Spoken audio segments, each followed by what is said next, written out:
ત્યાંગ દિવસે છે શ્રાવણ મહિના પૂર્ણાહુતિ અને સોમતી અમાવસ।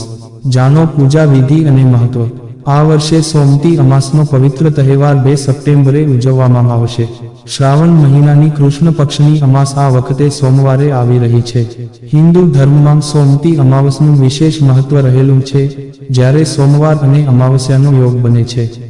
આ દિવસે કરવામાં આવતી પૂજા અને ઉપવાસ વિશેષ ફળદાયી માનવામાં આવે છે। સોમતી અમાસે બ્રહ્મ મુહૂર્તમાં પવિત્ર નદીઓમાં સ્નાન અને દાન કરવાથી પિતૃઓના આશીર્વાદ મળે છે। વિવાહિત મહિલાઓ આ દિવસે પોતાના પતિના લાંબા આયુષ્ય માટે વ્રત રાખતી હોય છે। તો આવો જાણીએ આ વિડીયોમાં કે શ્રાવણની પૂર્ણાહુતિ અને સોમતી અમાસ ક્યારે છે અને સોમતી અમાવસ્યાનો શુભ સમય શું છે। સોમતી અમાસ ક્યારે છે? પંચાંગ પ્રમાણે શ્રાવણ મહિનાની અમાસ તિથિ 2 સપ્ટેમ્બર 2024 ના રોજ સવારે 5:21 શરૂ થશે।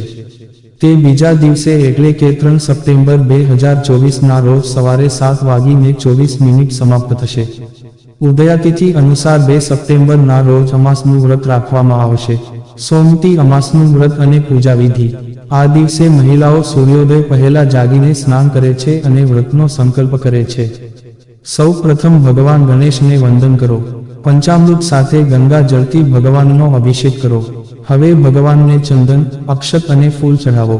મંદિરમાં ઘીનો દીવો પ્રગટાવો। પૂજા દરમિયાન ફળ, ફૂલ અને મીઠાઈનો ભોગ ધરાવો। ત્યારબાદ મહિલાઓ વ્રત કથા સાંભળે છે। તેઓ ભગવાન શિવ, પાર્વતી અને વિષ્ણુની પૂજા કરે છે। અંતમાં આરતી અને ભોગ લગાવીને ક્ષમા પ્રાર્થના કરો। એવું માનવામાં આવે છે કે આ દિવસે વ્રત કરવાથી પતિનું આયુષ્ય વધે છે અને પરિવારમાં સુખ સમૃદ્ધિ આવે છે। સોમતી અમાવસ્યાનો તહેવાર મહિલાઓ માટે ખાસ મહત્વનો કહેવાય છે। પૂજા માટેનો શુભ સમય: બ્રહ્મ મુહૂર્ત સવારે 4:29 થી સવારે 5:14। સવારની સંધ્યા સવારે 4:51 થી સવારે 5:59। અભિજીત મુહૂર્ત સવારે 11:56 થી બપોરે 12:47। અમૃતકાલ બપોરે 12:48 થી બપોરે 2:31।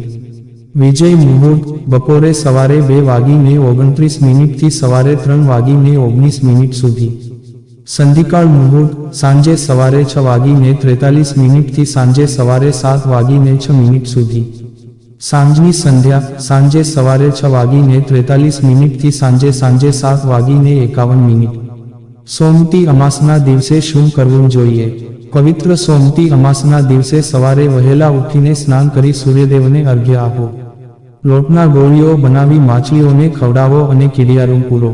પીપળો, વડ, કેળા, તુલસી જેવા વૃક્ષો વાવવા જોઈએ। તેમાં ભગવાનનો વાસ હોવાનું માનવામાં આવે છે। એવું માનવામાં આવે છે કે સોમતી અમાસ પર કરવામાં આવેલા કાર્યો પિતૃઓને પ્રસન્ન કરે છે અને જીવનમાં ખુશીઓ લાવે છે। જ્યોતિષાચાર્યના જણાવ્યા પ્રમાણે સોમતી અમાસના દિવસે મહિલાઓ ખાસ કરીને પીપળાની પૂજા કરે છે। આ એક શુભ અને ધાર્મિક પરંપરા માનવામાં આવે છે। મહિલાઓ પીપળના ઝાડની પૂજા કરી તેની પ્રદક્ષિણા કરે છે, તેમના પરિવારની સુખ, સમૃદ્ધિ અને દીર્ઘાયુ માટે પ્રાર્થના કરે છે। પીપળને ભગવાન વિષ્ણુનું પ્રતીક પણ માનવામાં આવે છે। હિન્દુ ધર્મમાં પીપળના વૃક્ષનું વિશેષ મહત્વ રહેલું છે। તેને ભગવાન વિષ્ણુનું પ્રતીક પણ માનવામાં આવે છે। આ દિવસે મહિલાઓ પીપળના ઝાડની 108 વાર પ્રદક્ષિણા કરીને પૂજા કરશે અને ઝાડની આસપાસ કાચા સૂતરનો દોરો વીંટાળશે। આ પ્રક્રિયાને સૌભાગ્ય અને સમૃદ્ધિની પ્રાપ્તિનું પ્રતીક માનવામાં આવે છે। જો મિત્રો તમને અમારો આ વિડીયો પસંદ આવ્યો હોય તો લાઈક, શેર, સબસ્ક્રાઇબ કરવાનું ભૂલશો નહીં। આવા નવા વિડીયો જોવા માટે અમારી YouTube channel Gujarati Hindi motivational સ્ટોરીને સબસ્ક્રાઇબ કરો। બાજુમાં રહેલ બેલ બટન ક્લિક કરો તેથી તમને અમારા નવા વિડીયોની નોટિફિકેશન મળે। ધન્યવાદ। નોંધ: આ વિડીયોમાં આપેલી કોઈપણ માહિતીની ચોકસાઈ અથવા વિશ્વસનીયતાની ખાતરી આપવામાં આવતી નથી। આ માહિતી જ્યોતિષ, પંચાંગ, માન્યતાઓ અથવા ધાર્મિક ગ્રંથો જેવા વિવિધ માધ્યમોમાંથી એકત્રિત કરવામાં આવી છે અને તમારી સમક્ષ રજૂ કરવામાં આવી છે। અમારો ઉદ્દેશ્ય માત્ર માહિતી પૂરી પાડવાનો છે। Gujarati Hindi motivational story YouTube channel તેની સત્યતા અને સિદ્ધ હોવાની અધિકૃતતા આપી શકતા નથી। કોઈપણ રીતે તેનો ઉપયોગ કરતા પહેલા કૃપા કરીને સંબંધિત નિષ્ણાતની સલાહ અચૂક લેવી।